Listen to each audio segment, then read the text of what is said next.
एक बार कन्हैया शांति दूत बन करके धृतराष्ट्र की सभा में गई और धृतराष्ट्र से जाकर के कहा कि आप अपने वचनानुसार पांडवों को आधा राज्य दे दो। धृतराष्ट्र जी कुछ नहीं बोले। तो कन्हैया ने कहा कि अगर आपको ज्यादा पुत्रों का मोह है तो आप आधा राज्य ना दो, 5 गांव दे दो। पांडव 5 गांव में अपना गुजारा कर लेंगे। तो धृतराष्ट्र जी तो कुछ नहीं बोल पाए, लेकिन दुर्योधन खड़ा था। दुर्योधन ने कहा कि कन्हैया मुझे तुम थोड़ा सा समय दो, मैं सोच समझ करके जवाब दूंगा। ऐसा कह के दुर्योधन अपने महलों में चला गया। और जब अपने महलों में चला गया तो इधर महलों में शकुनी बैठा है, जंगे पर दवात रखे है जिसके अंदर स्याही है और कुछ लिख रहा था। दुर्योधन ने आकर के कहा कि मामा श्री कन्हैया शांति दूत बन के आया है और पांडवों के लिए 5 गांव मांग रहा है। मैं सोच रहा हूं कि 5 गांव में क्या ही बिगड़ जाएगा, 5 गांव दे देते हैं। धीरे से शकुनी ने अपनी जंगा को हिलाया और जो दवात के अंदर स्याही थी वो सारी स्याही कपड़ों पे आकर के फैल गई। दुर्योधन चिल्लाया। दुर्योधन ने कहा मामा श्री आपको बिल्कुल भी तमीज नहीं है। अरे आपने देखो जंगे पर इस दवात को रखा, सारे कपड़े गंदे हो गए कि नहीं, सारे कपड़े खराब हो गए आपके। शकुनी हंसा और शकुनी ने कहा कि भांजे दुर्योधन कुछ समझ में आया? बोले नहीं आया। ये क्या समझने वाली बात थी, कुछ समझ में नहीं आया। तो कहा कि जब तक ये स्याही दवात के अंदर थी तब तक दवात तक सीमित थी और जैसे ही बाहर निकली तो सारे कपड़ों पर इसने अपना राज्य कर लिया। तुम कन्हैया की चाल को नहीं समझते हो। कन्हैया 5 गांव के द्वारा पांडवों को राज्य में प्रवेश दिला देगा और फिर पांडव पूरे राज्य पर कब्जा कर लेंगे और आप कुछ नहीं कर पाएंगे। दुर्योधन ने कहा ये बात है, मैं तो उसकी चाल को नहीं समझ पाया। और दुर्योधन दौड़ा। दुर्योधन की जो बुद्धि थी ना वो ढोल की तरह थी। जैसे ढोल होता ना, ढोल में अगर जोर से आप हाथ मार दो तो ढोल एकदम से आवाज करता है, वैसे ही दुर्योधन की बुद्धि थी। और ऐसी बुद्धि वाले लोग सदैव दुखी रहते हैं। जिनके अंदर खुद सोचने समझने की शक्ति नहीं होती है वो सदैव दुखी रहते हैं। तुम्हें बुद्धि किस लिए दी है भगवान ने? अपनी भी तो बुद्धि से कुछ सोचो। दुर्योधन दौड़ा और राज्यसभा में आया और कन्हैया को देखे बोला हे कालिए तू मुझे पागल समझता है क्या? अरे सुचक्रम नैवेद्यास्यामि विना युद्धे न केशव, मैं बिना युद्ध के सुई के नोक के बराबर भूमि नहीं दूंगा, तुझे जो करना है वो कर ले। जैसे इतना कहा वैसे ही कन्हैया ने हंसते हुए कहा कि दुर्योधन मैं तो तेरे से याचना करने आया था, तेरी इच्छा नहीं देना चाहता है तो मत दे, लेकिन याद रखना दुर्योधन विनाशकालीन विपरीत बुद्धि। कृष्ण कहते हैं जब मनुष्य के विनाश का समय आता है तो बुद्धि विपरीत हो जाती है और तुम्हारे विनाश का समय निश्चित है। ऐसा कह के भगवान चले।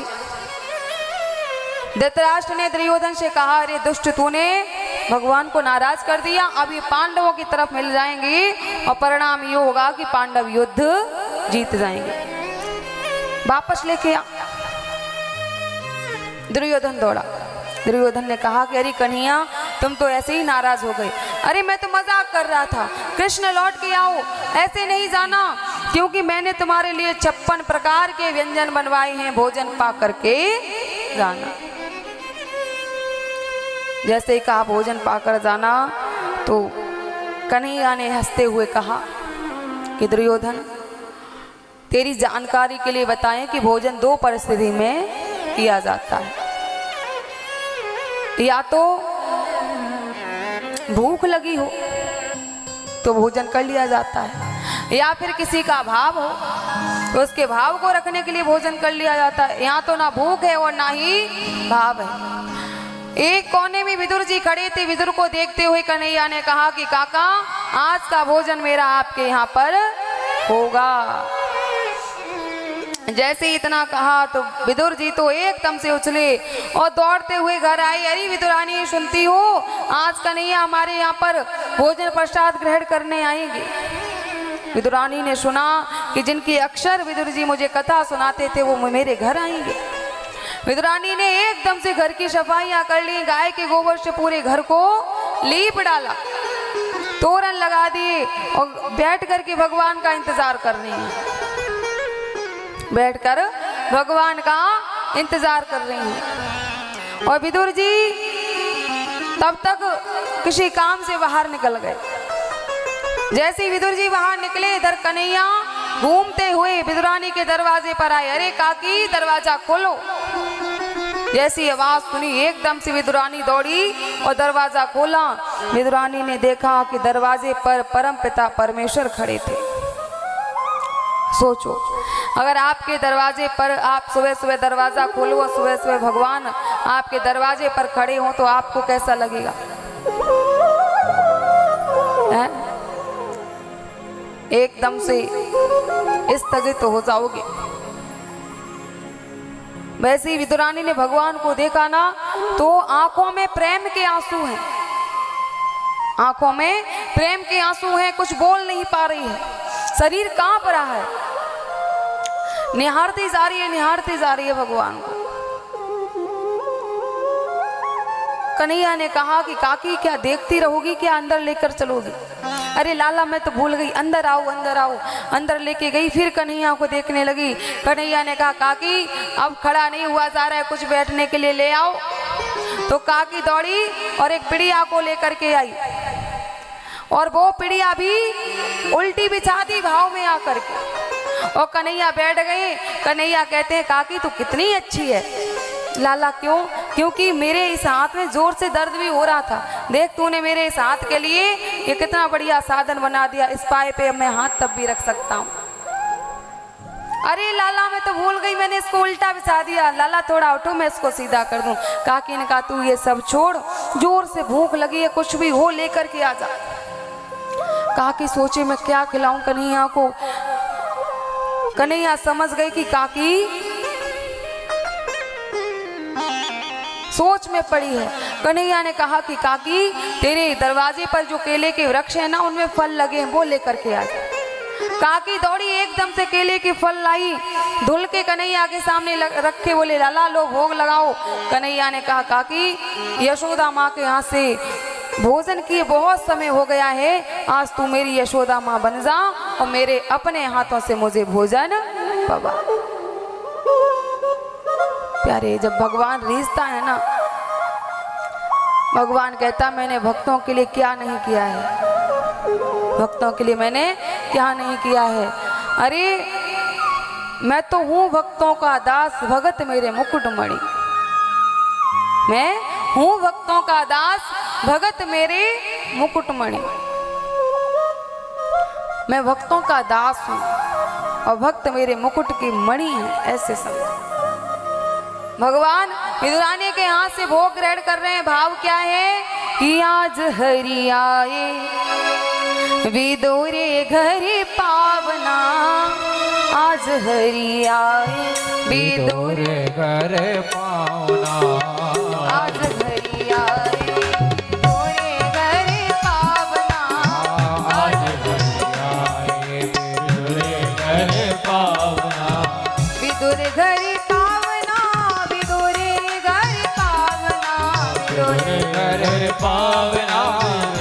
घर पावना, आज हरि आए विदुरे घर पावना, आज हरि आए विदुरे घर पावना, आज हरि आए। जय हो।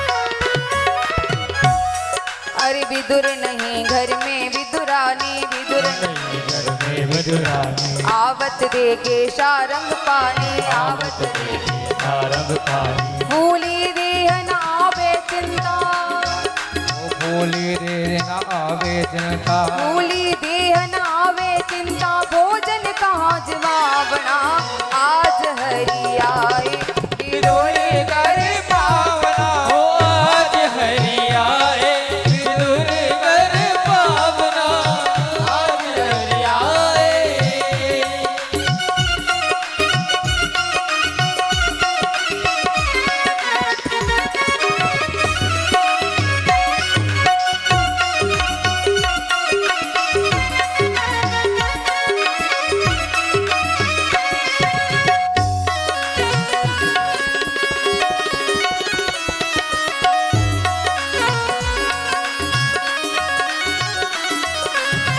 केला बहुत प्रेम से लाई केला बहुत प्रेम से लाई गिरी गिरी सब देत गिराई गिरी गिरी सब तेज गिराई केला बहुत प्रेम से लाई केला बहुत प्रेम से लाई गिरी गिरी सब देत गिराई गिरी गिरी सब तेज गिराई छिलका देत श्याम मुख माई तेरा देत श्याम मुख माई छिलका देत श्याम मुख माई लागत बहुत सुहावना आज हरि आए विदुर कर पावना हो आज हरि आए विदुर कर पावना आज हरि आए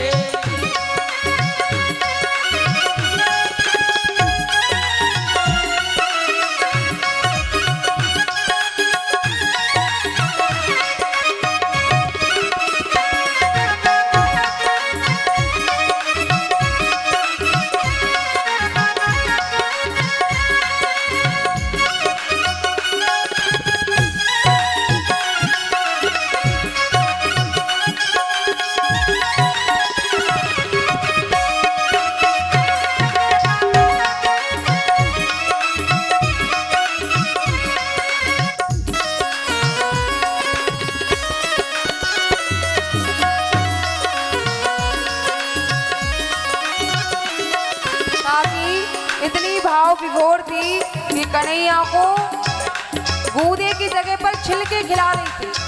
उसी समय विदुर जी आ गए।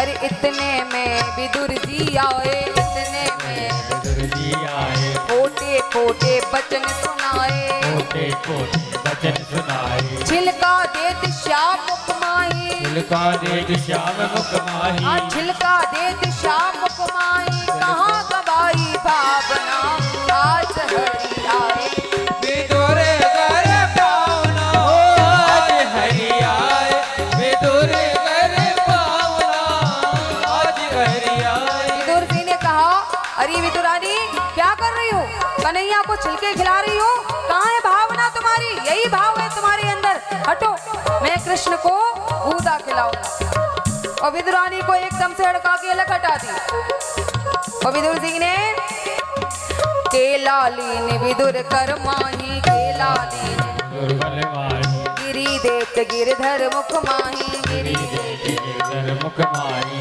हाथ में केला लिया छिलका उतार के नीचे रखा कन्हैया के मुख में गूदा दिया का लाला बताओ कैसा लगा तो कन्हैया कहते हैं कि काका कहे कन्हैया सुनो विदुर जी हे कन्हैया सुनो विदुर जी अरे कहे कन्हैया सुनो विदुर जी वो स्वाद ना आवना आज हरि आए विदुर घर पावना आज हरि आए विदुर कर पावना आज हरि आए विदुर घर पावना आज हरि आए विदुर कर पावना आज हरि आए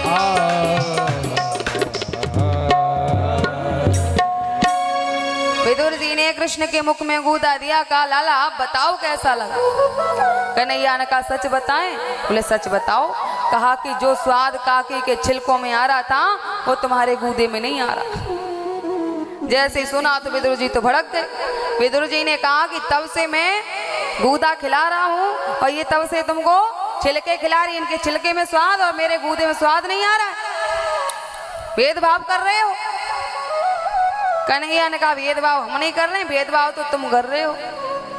कैसा?